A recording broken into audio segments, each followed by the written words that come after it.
Yuck Yucks in Toronto? Yeah. What is that date, please? You're at Yuck Yucks in Toronto and Mississauga, and it's the 21st to the 24th. Thank you so much. No problem. Okay, bye. Bye. Let's do this. How are our levels? Good. Are we recording right now? Yep.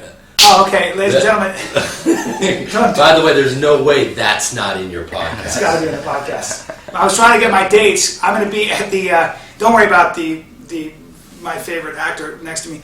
I'm going to be. This is the Bryan Callen Show, and I will be at the at Denver Comedy Works March 15th to the 18th, and then I'll be at Toronto at Yuck Yucks March 21st to the 24th. See, I did that. It sounds so exciting. Yeah, it's good stuff. I don't have your speaking voice though. No, we gotta get to the media voice. Oh, God, that's amazing. Yeah, you gotta get the high notes and then the low notes. Shake it out. But when you speak that way, I suddenly take a subservient pose. As you should, because you feel my strength and power. God, it's It's amazing. an organic thing. You're not even doing it. You're barely moving, and I feel. No, I'm rooted in my lower chakra or my power source. Okay, so it sounds like you do a lot of yoga. You know how to do all these things. Look, Bryan is so evolved, and he pretends to be. He's a student. He's a humble man. That's exactly and he what it pretends is. to know nothing. And then, as you know from watching this podcast, he's a genius, That's and crazy he pretends talk. to be a dummy. Oh, come and on. I won't fall for it, and they won't fall. I'm done. Wait, I'm we just All right, started. I'm back. We just started. I'm He's back. so temperamental. I'm back. Well, He's so temperamental. what He's a great actor. Jeremy Piven, to my right, ladies and gentlemen, Jeremy Piven.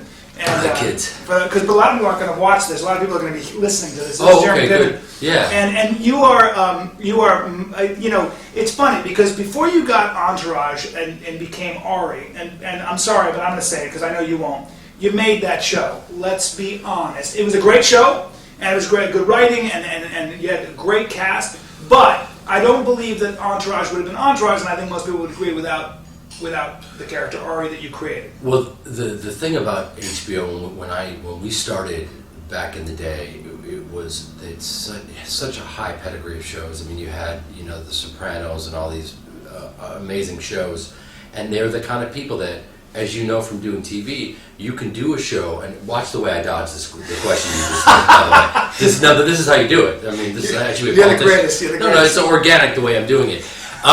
If you do a network show, they may cancel you with one episode, and what HBO does is they stick with you, and so that you have a real shot. And so it was just it was an honor to work with them ultimately, and to know that they had your back creatively. And there we are, 8 years into it, and I'm just incredibly proud. You are a true politician, but see, there's a difference here. I happen to have auditioned for Ari. I auditioned for that part, That's crazy. so I have history here, and I know everything about that part. And I'll tell you what I know. That part initially, the role of Ari on Entourage was the seventh character. It wasn't even at one point even supposed to be a series regular. I think it was like a recurring role as this agent, and it was the seventh consideration. That's what you came into, and you came into that show as number 7 on the call sheet, I think. If I'm Number 6. But I'm sorry, number 6. But the point is that in one season, and we're going to get to this, and I'm saying it. I know you never say this. You always shake your head. But the bottom line is that most people would agree, or maybe all people would agree, that you are the reason that show had such a run, and you're a huge part of the reason that show was so popular. I'm sorry, but listen, that's what you did with one character. The reason you can even ask that question is because you know what it's like to walk in there and to have a tiny role, and it is your job to flesh it out and pretend that your role is the guiding force of the entire show. Hangover.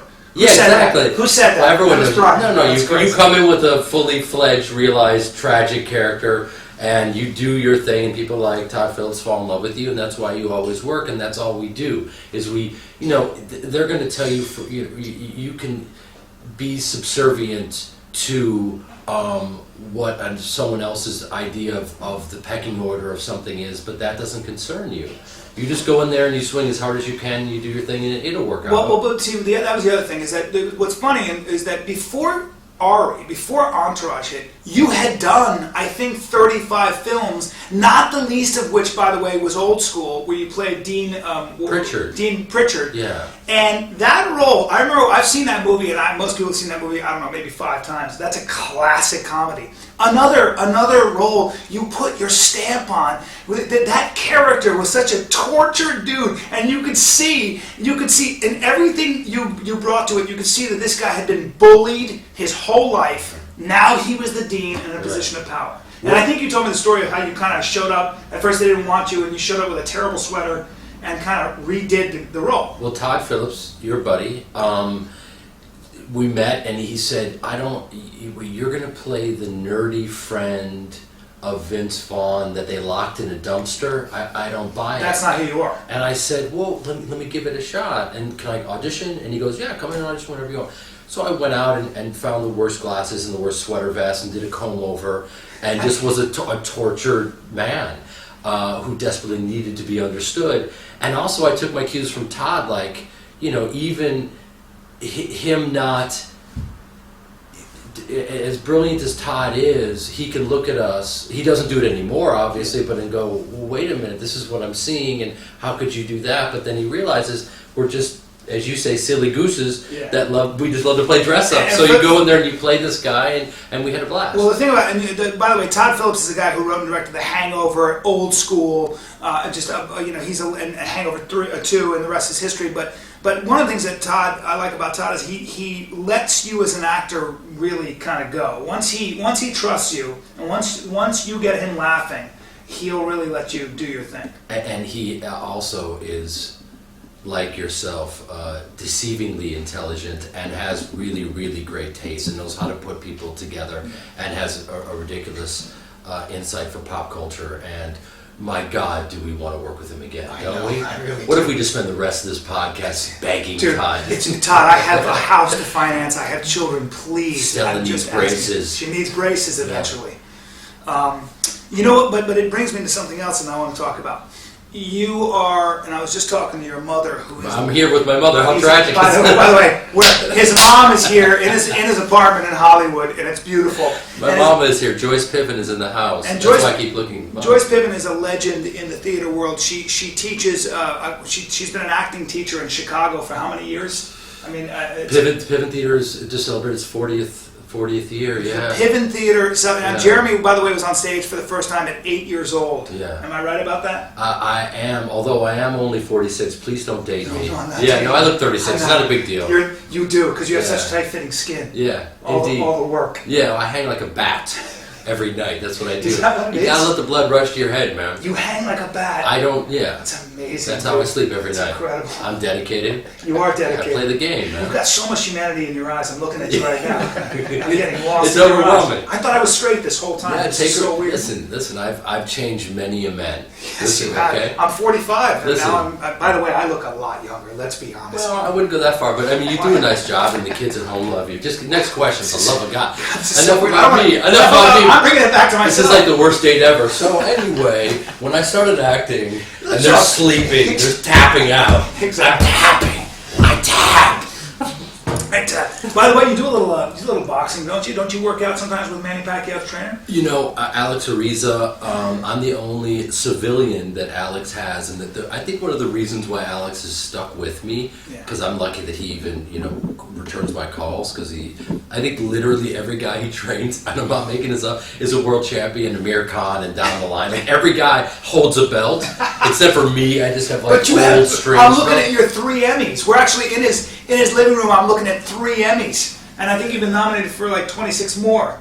So but that means nothing to a guy like Alex Ariza, and the reason. Or the business, by the way, or the business. Apparently not. You still got to audition. I still have to audition. I love dancing for Whitey, and so do you. Let's be honest. I sure do. So here's the thing. Is we're used to taking direction. That's what we do. Yeah. And so Alex got me on the track, and he did. And the thing that he was really surprised with me is I listen to everything he says, You're because good I'm a frustrated athlete, and I was a viciously mediocre linebacker in high school, let's be honest. And I have good lateral movement, and I could hit and stuff Listen, like that. you're a thick kid. You've got a barrel chest. You've got broad shoulders. Listen, I stay low, and I know how to fucking... Can you swear on Yes, this? you can swear. Okay, These these little fucking cunts would come at me. You can't use the K. Oh, I don't know. C word, the K word. Don't use the K word. I'm so bad with spelling. Suddenly Jeremy gets really mad and punches the camera. So you'd be a pain in the ass to fight because you got a lot of will. You got a lion's heart. Can I say that? You got a lion's heart. Well, I'm a Leo, July 26, 65, geez. whatever. That's amazing. You know what I do? I have a very similar, and I'm very realistic, okay? So when I do, for instance, a single leg takedown, it's exactly like GSP. I'm not delusional. I thought he was more of a double leg guy, but that's okay. I've seen him do a single leg, I'm sure, in practice. No, what I'm saying is I understand space the way he does. Do you really? I'm a very similar athlete. God, that's amazing. And in terms of just like quick twitch, identical. Is that right? I haven't seen you in a pair of hot pants. I'd love to, though. Well, when we cut or right now, I'll put on my bicycle shorts because I do. Yeah, I do. Here's the thing. Yeah. My Muay Thai, I used to work with Benny Arquitas until I broke my toe, and he literally, as we're sparring, I broke my toe. And he goes, "Okay, tape it up, go back in." I go, "I'm an actor. I'm not taping it up. I'm going home." I'm going home. Yeah. So that's what. Well, you and I have had similar experiences like that. I went down to American Top Team and I got to work out with Thiago Alves. He gave me a private Muay Thai lesson, and then he rolled around with me. Yeah. He threw you around like a rag. Well, no, you know how? Have you ever seen like how a horse rubs up against a post to itch its ass? That's what Thiago was using me as. Literally, just kind of moving around on top of me and giggling as I was basically just trying to breathe. I was just trying to, and that's what every. But that's the lesson you learned within that was even when you're being overwhelmed is to be calm, right? Am I right or no? No, actually, I was producing estrogen, and I was actually found myself incredibly attractive. You revealed your mangina and tapped I out. blew bitch tits in a heartbeat. It was really weird. I get it. It's important. I think it's really important for all men to know that just realize just how much of a fact physical inequality is. And by the way, you can tell when you're having a conversation with someone. There's a difference between someone that's been hit in the face and then someone that hasn't. Absolutely. Because someone that has is like, okay, I get this. This is, it's painful and I respect it. But that's one of the reasons why, with all due respect, that you are such a good interviewer because you do your research. And like even with grappling and all that kind of stuff, you know enough to know you're not brilliant like the way these guys are, but you have a respect for it. Well, this brings me to my next topic and what I want to talk to you about. That comes, in my opinion, from acumen, from working very hard at something and being focused on, for example, a craft. And one of the things that I really always respected about you, and one of the things you never talk about, but I know you believe it, is how important it is to work really hard at one thing and have respect for what it is you do. And acting is something that you take. See, we live in a society, I was just talking to your mother about this, and we live in a world where you don't have to be an actor to be a movie star. You don't have to be an actor to work a lot in movies or TV, in fact. I'm doing a show now that's a fun show to do in plain sight with a great actress, Mary Shear, and my buddy Fred Weller, and they come from theater. But the fact is, when you're doing a 1 hour show or whatever it might be, a lot of times you can get away with doing very little. And you can make a career of that, and that's one of the things you have to fight against. But we live in a society, and we've talked a little bit about it, where you can sparkle on the surface. What I mean by that is you can do nothing but have a bone structure that cuts light well, wear jewelry, and I'm talking about people like Kim Kardashian and Paris Hilton and things like that. It's not their fault, but it is. We are in a culture that celebrates, in my opinion. People who, and I'm stealing this from somebody, but people who essentially destroy meaning. They don't do anything meaningful.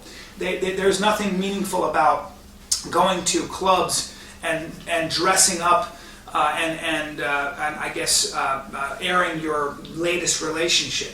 You can. That's fine if you want that, but there is a fundamental difference between that and then communicating as an artist the way you do in a movie like Smokin' Aces or whatever it is. That takes a lot of work and a lot of craft. And people say, well, what are you doing it for? Well, you're doing it. There has to be a discussion, at least in society, about how important that is, in my opinion, because it's kind of what a culture uses as its cornerstones. Well, we could be in trouble if people are looking to certain examples of people that are celebrated that don't necessarily contribute anything, like you said, and and there's a generation going, well, they don't have anything to offer and they're being celebrated. Where's mine? That's right. I need to take a victory lap. I need to be a superstar. Let's get at it. Instead of, well, let me apprentice this child. Let me work really hard and try to figure out how I can contribute. You know, I mean, like you and I are very late bloomers in terms of success. Mm-hmm. And thank God for it, because you know we really appreciate the entire journey of it all, and we're very lucky in that way. Well, but let me stop you, because now that you're as famous as it gets. I mean, I've been with you where I know. No, but you said to me once, and it still stings. So you go, you're still acting? Why are you still acting? You did it. And I'm like, what did I do? I wanted you to direct. Oh, okay. I wanted you to direct. I thought you wanted me to give up. I wanted you to direct my. You wanted me to retire. You've done it. You finished. Well, but by the way, we're going to talk about the show that you sent me, this new show that you're producing. But because I want to talk about it. You know, you've attained a level of success as a person. I'm just saying that most people only dream about. So now you're at a point where you're 46 years old. You look 36. Let's do it. And what motivates you now? What's the so for people out there? Because I think we have a society that celebrates and worships celebrity. And so you, for all intents and purposes, are a celebrity, right? But you know the real side of what that is. So how do you motivate yourself, and what drives you forward? What's so funny? It's like what motivates you. It's like what doesn't motivate you. You don't ever want to kind of repeat yourself, and there are things that come my way where it's like play this fast talking abrasive character that's a verbal stunt pilot. It's like, oh well, I kind of did that for 8 years and it was amazing and it was incredible and my God, what an outlet. And you and I had so much fun together when you came and did Entourage, and I mean, it's interesting. Like, do you remember what you did to me, by the way, when we were? Well, the thing about you is you can work on such a high level in so many different ways. I mean, you're totally present and great as an actor, unbelievable improviser, and you're so physical that's over and over on the loop. No, that I could literally jump across the table. And there's a rule. Tim Robbins was along with my mother, who's in the other room, which is one of the weirdest things I've ever said at this age.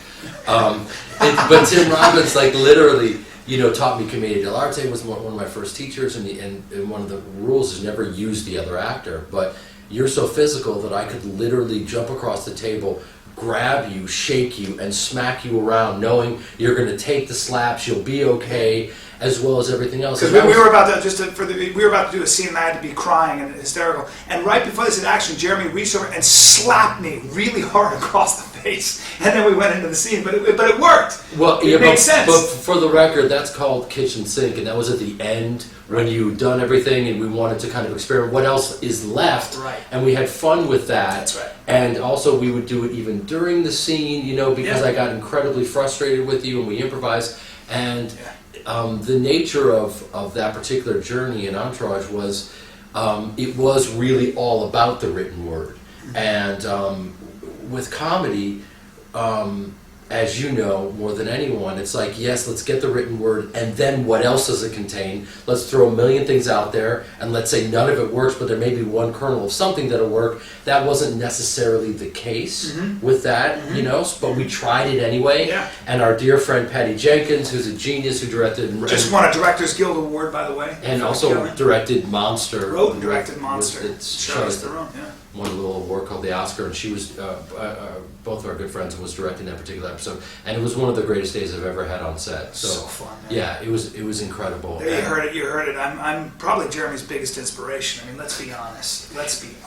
Well, I mean, you've seen me with my shirt off, haven't you? Yeah, I'm sure everyone in this podcast. I'm surprised that you just are in Muay Thai shorts, and that's it with Crocs on. It's a crime. It's a crime. I'm not. I mean, why? No, because I couldn't find a bandana to match my shorts. No, but please, at a certain point, just own who you are, and literally do every interview that way. Well, actually, though, I was at a party at your house, and I think there were two hockey all-stars, one of whom was Sheldon Surrey and another guy. Chris Chelios, and well, no, it was his buddy, the tall guy. They were both 6'4", I remember, and they had their shirts off.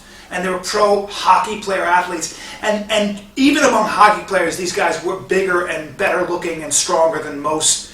And I was standing there with my shirt off. Right. And I felt like I had rickets.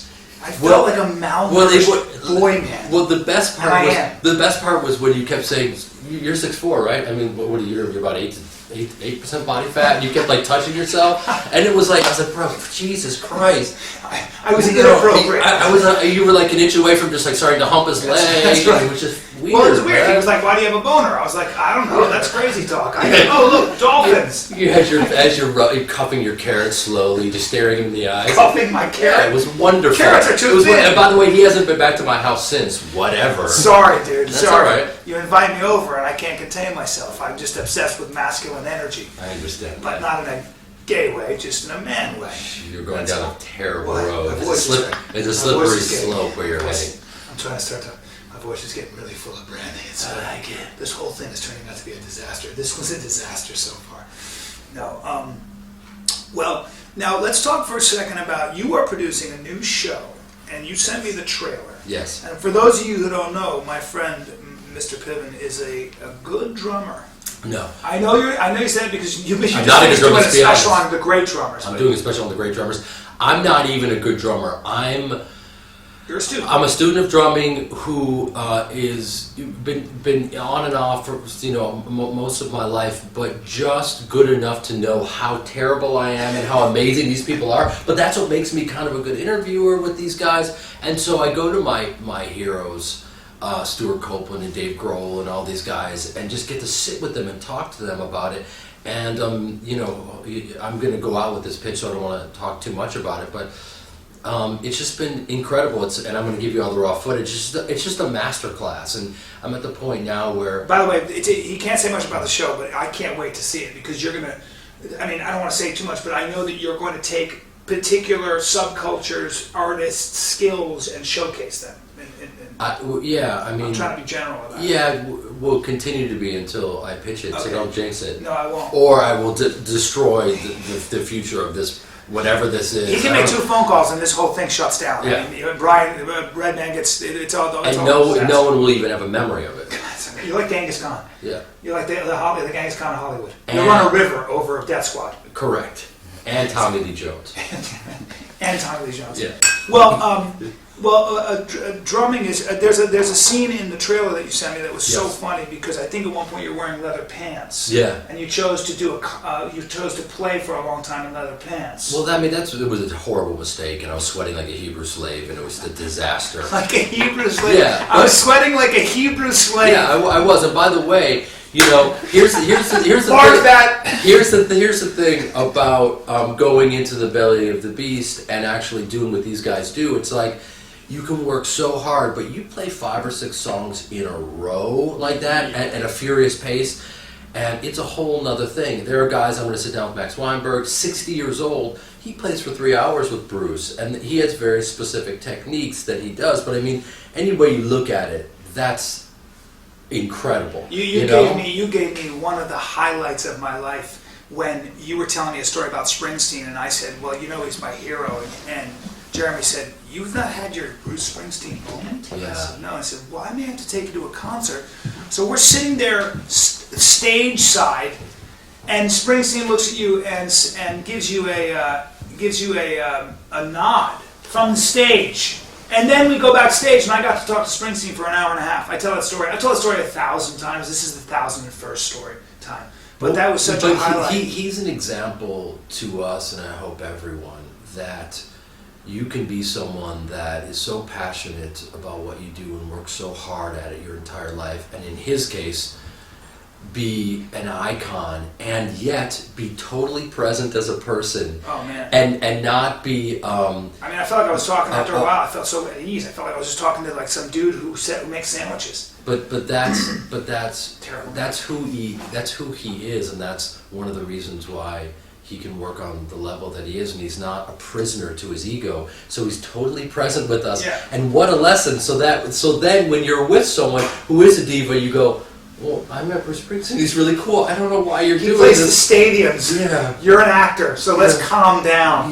you're the manager at Supercuts and you're biting my head off. I'm sorry. I can't take you seriously. This is awkward. Because I know Springsteen and this is weird. And you're All right, I'm just going to breathe through this. I'm going to summon the power of Gandhi right now. But by the way, man, you are treated when you become a celebrity like on your level. I've seen it. You get treated like royalty, and you've got to put that in perspective. No, but and then you also get treated like a thief at any moment, and that's the truth. And you have to be okay with both of it.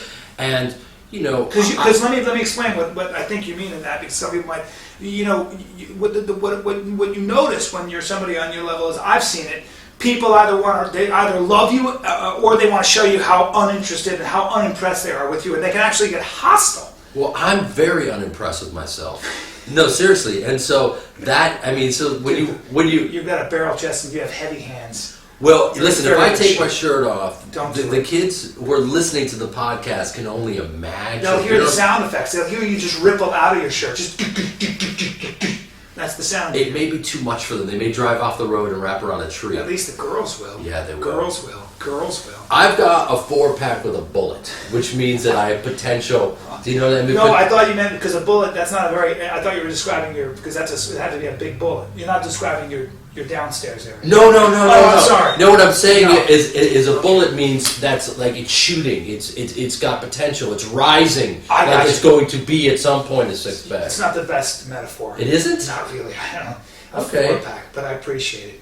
But one thing people don't know about you, I'll say right now, is how funny you really are. And they certainly won't from this. They sure won't. This is They can listen to this fucking thing in slow motion. They're holding their guts right now. But have you? But this is going to be the cure for insomnia. I can't sleep. Let's put on that podcast with what's his name. How about that? And then I'll fall asleep. You're a name, for God's sake. You're Jeremy Piven. How often do you get Ari and it's just you deal with that all the time? I do, and I would be a fool to be like, shut up. Yeah. You're like, do you ever say I'm a drummer too?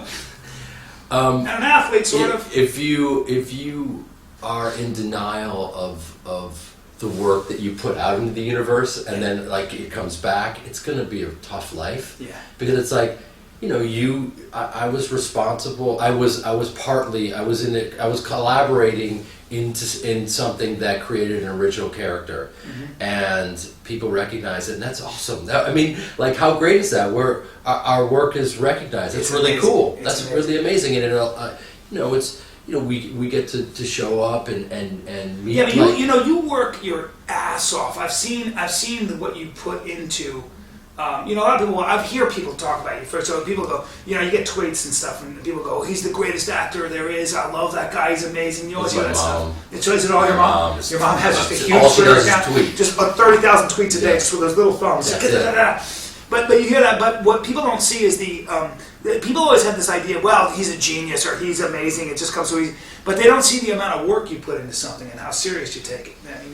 And sometimes it takes the mystery out of whenever you see people who are really good at something the way you are, and when you get a first-hand approach to how hard those people work at it. Well, I think you go, it takes kind of mystery out. You're like, well, he works his ass off. Well, it truly is like anything else, and Malcolm Gladwell had it right. It's 10,000 hours, whatever the amount that you put into something, and then it's kind of in your bones. And I crawled up on stage with my mother doing some butchering Chekhov when I was 8 years old, having no idea what I was doing. And my mom is the Piven Theater in Evanston and still there, and we were always doing theater games or performing short stories and doing improv and doing all this stuff. And then you go off and I go to the National Theatre of Great Britain and study Shakespeare 7 days a week and do all this stuff, and then continue on.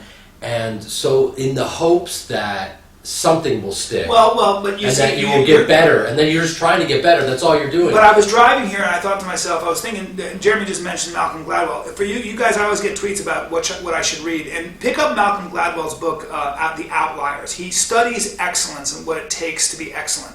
And the theme of the book is you find is that anybody, whether it was Mozart or the Beatles or even Bill Gates, they spent 10,000 hours perfecting their career. And it usually takes 10,000 hours to become a master at something or expert at something. But pick it up. He also wrote a book called Blank. And by for the record, But you I'm not put saying in- I'm not a master Well, or anything. I am because you put in you may have put in 10,000 hours of performance. Am I right? You haven't stopped working. Well, I have put in a lot of hours, which is probably even more tragic because after all this time, I have basically slept my way to the middle. Ladies and gentlemen, now wait, now piggybacking off of that, is there an actor? Give me your two favorite actors. Who do you think are the two best actors working today?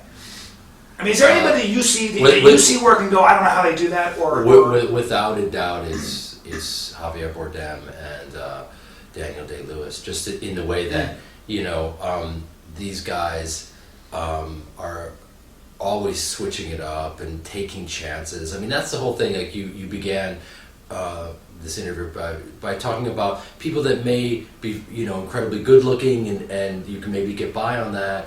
And the reality is that a lot of times people want to get by not getting caught acting, which is not that interesting to me. I'd rather get caught and you're a charlatan, go home. Okay, I gave it a shot though. Right. Do you know what I mean? Well, I had an acting teacher one time who said, and this is a great metaphor for life, he said, I tried this activity. I was discovering water to music. It's embarrassing to say it. We had to do this activity. Yeah. And it was so bad that people were staring at their knees. You know when something's so embarrassing, you're like, I'm going to stare at my knee. And my teacher said, hey, look, at least when you try something and you fail really big. Yeah, and fail big. And it's a good, just try it, because you'll get Fail better. big, the Bryan Callen story. Why not? Let's get on it right now. I'm going to write a book called Fail Big.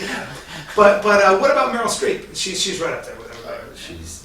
She's the greatest, and it somehow continues to get better and gives the best speeches in the world because she's just so kind of present and funny and self-deprecating and genius. Yeah. It's this rare package.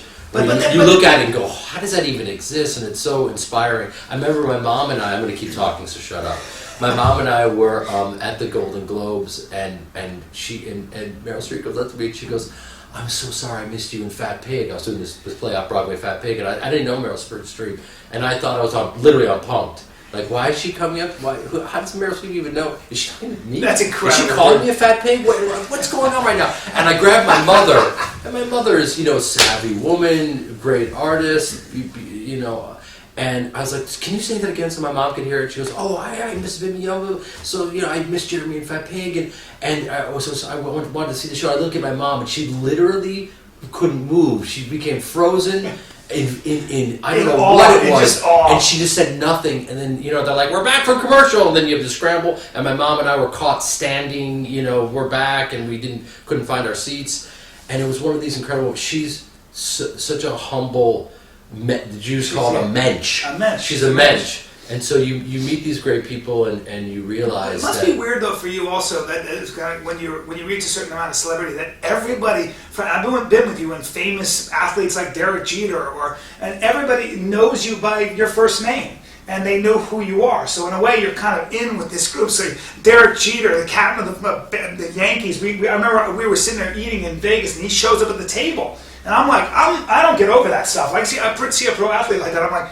Derek Jeter's sitting across from me, and he's talking to you. But all we want to know about is how in God's name does that guy get to be so quick twitch, so brilliant in his quick twitch abilities, and in his late 30s working on that level. It's so funny you say that because I'm now reaching out to one of his teammates because he found this incredible guy that's working with him structurally and training with him. I'm trying to find that guy. So we're still kidding ourselves that we could be athletic. We sure are. And we can train harder. We sure are. Because people always ask me that. How are you so quick twitch, especially when I'm in bed? Right. I move really well in bed. I You wish I move- had video. I have heard you're incredibly quick in I'm like bed. Mercury. I'm like Mercury. No. No, I that's don't what I like heard. that. No. I don't know who said that. Amanda, That's your bullshit. wife. Excuse me. No, that's because she has sex with me like she's with the same expression on her face, like she's tilling a field. Maybe if the Germanic in her or whatever. Yeah. Couldn't be less interested. Was it awkward when she closed her eyes and called you Jeremy? And It is, but that happens to me all the time. But tell the story about when you knew that you wanted to spend the rest of your life with her, because I had something to do with it a little bit. No. I don't remember it. I honestly don't remember that story. What do you mean? Maybe I was lying. When the offer that you got for the film that you did, they came to me and they said I couldn't do this job. Well, and I said, they said to me literally, who can do what you do? And because I couldn't do the job, and I go, my buddy Bryan Callen. You hear that? You hear that? Wait, Jeremy Piven just said that Bryan Callen can do what I can do. That's a lie, but I love him for saying No, that. it's true. And did you get a call and you got the offer, right? I got a call. I got the offer for a scary movie. I was dating this civilian, this beautiful girl from Colorado, and you have to understand, living in LA, I dated just for me disasters. But she had to have track marks and neck tattoos and bruises from a pole. Mm-hmm. That's what I'm into. You understand? Yeah. I would date just one criminal after the other, and it was fun. But then I never had anybody do anything for me, including even make a bed or cook a meal for me. I just was living in LA, which is a wasteland for any kind of thing. And this girl hung up my clothes.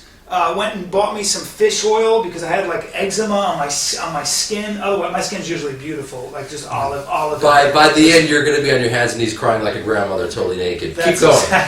Keep going. This is good. I love where this is going. That's exactly right. But I saw somebody who put me in it's weird. It's so sad in Los Angeles when you meet somebody who isn't completely self-obsessed and they're just a normal person living their life and they actually think about somebody else. Yeah. And you're like, wow, are those real? And they were. Yeah. I mean, and she was. Yeah. That's what I meant. God damn it. Tragic. Not really tragic. Now you're a single man. Yes. Yeah, I love talk. Don't you love when people ask you about your private life, your personal life? Really Hey, Jeremy, when are you going to settle down? I know you want children. We talk about this.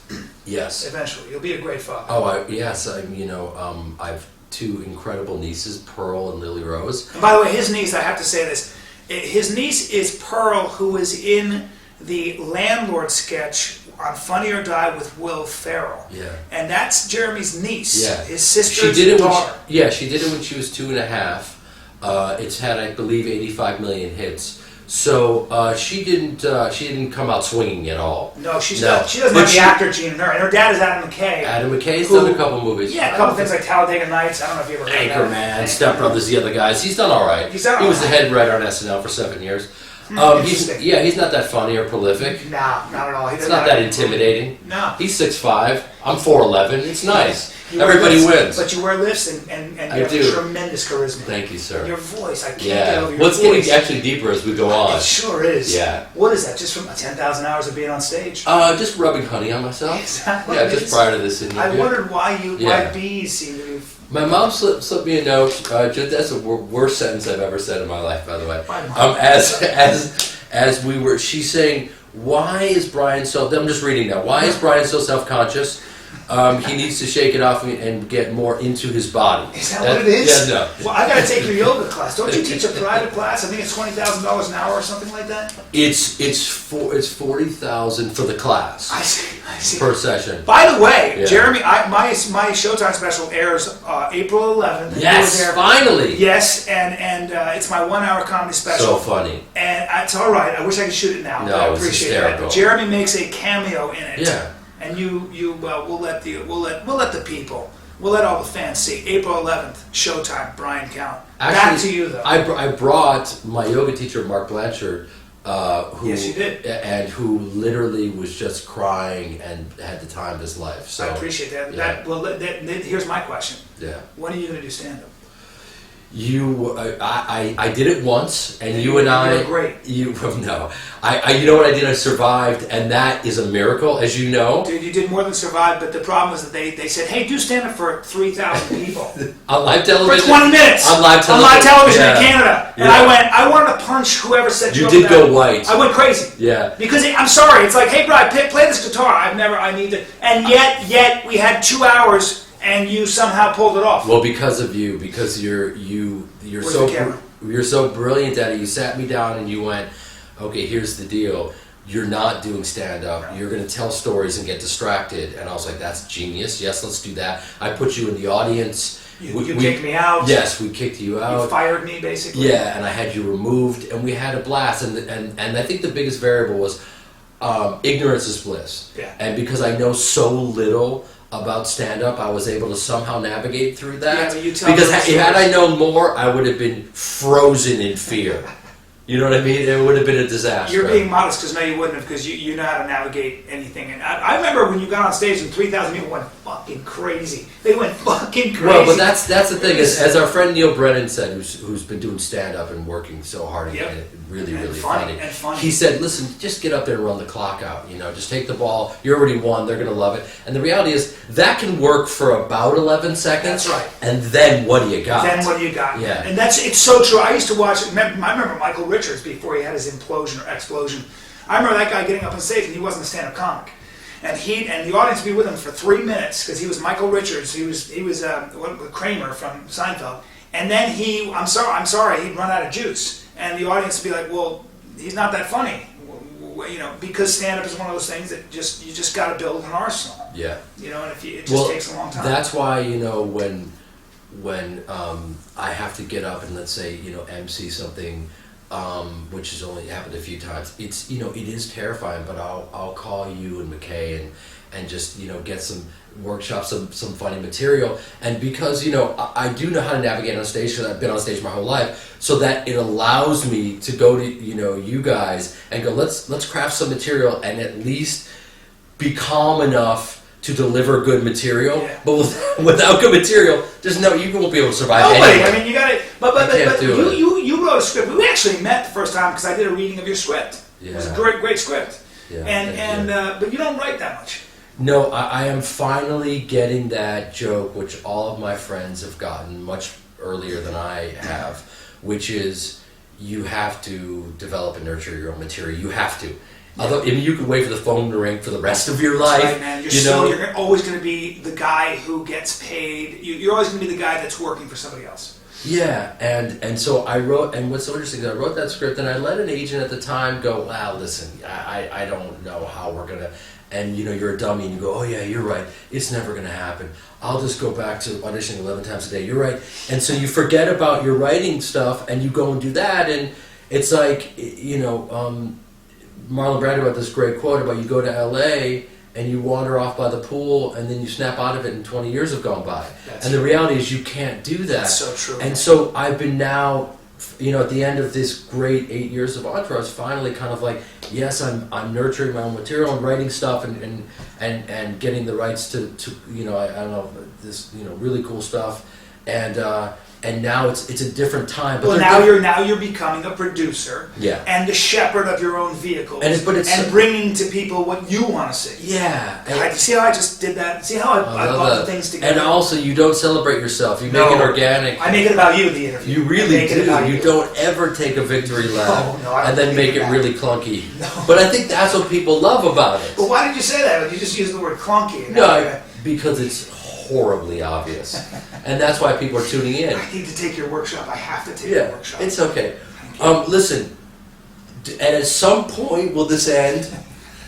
I think that's the perfect. I think that's the perfect ending. I think it's the perfect ending. Not to bring it back to myself, but did I mention that I'm going to be at comedy? I'm going to be at the Comedy Works at the Yuck Hole in Rancho Cucamonga. No, it's Yuck Yucks in Toronto, but that's March 21st. Let Brian fill your Yuck Hole on the 12th of Never. No, put it in your calendar. I'm done. Wait a minute. Mom! I didn't even. Oh God, I lost him. I lost Jeremy Piven, ladies and gentlemen. But I will be at the. You can get your tickets at comedyworks.com for my shows March 15th through the 18th in Denver, downtown Denver. I will be bringing heat. And then right after that is Toronto at Yuck Yucks, 21st to 24th. Jeremy Piven, thank you.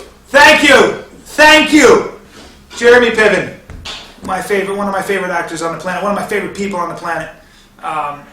And this was the Bryan Callen Show. Thank you for listening and watching.